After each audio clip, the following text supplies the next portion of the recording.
नमस्कार, मी पूर्वी भावे.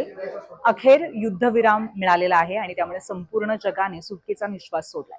पण असं असलं तरी सुद्धा ज्या 3 देशांमध्ये आता ही शस्त्रसंधी झालेली आहे सशर्त, त्या 3 देशांमध्ये फक्त युद्धविराम नाही तर पूर्णपणे युद्धबंदी होणार का, युद्धाला पूर्णविराम मिळणार का, हा सगळ्यात महत्वाचा प्रश्न आहे. किंवा निदान पुढचे 15 दिवस शस्त्रसंधी असताना सुद्धा त्याचे नियम व्यवस्थित पाळले जातील का दोन्ही बाजूनी, आणि पाकिस्तानच्या मध्यस्थीने होणारी चर्चा सफल होईल का, याकडे सुद्धा लक्ष असेल. आणि म्हणूनच यावर आधारित आमचा पहिला प्रश्न आहे. त्याचबरोबर 0 आवर आणखीन दुसरा विषय असणार आहे, तो राज्यातल्या राजकारणाच्या अनुषंगाने.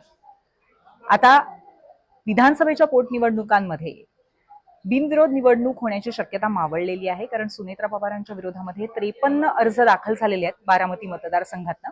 त्यामुळे काँग्रेसने जरी उमेदवार मागे घेतला तरी सुद्धा इथली निवडणूक बिनविरोध होणार नाही. पण असं असलं तरी सुद्धा ठाकरेंच्या शिवसेनेचा या संदर्भातला पवित्रा काय आहे याकडे लक्ष असेल. कारण ठाकरेंची शिवसेना ही महाविकास आघाडी म्हणजेच काँग्रेसच्या बाजूने आपली भूमिका जाहीर करणार आहे का, अजितदादांच्या राष्ट्रवादीच्या बाजूने म्हणजे सुनेत्रा पवारांच्या बाजूने ठाकरेंची शिवसेना उभी राहणार आहे, हा एक महत्वाचा भाग असेल. यावरती आधारित आमचा दुसरा प्रश्न आहे. जरूर व्होट करा आणि भेटूया रात्री 8 वाजता 0 आवर मध्ये.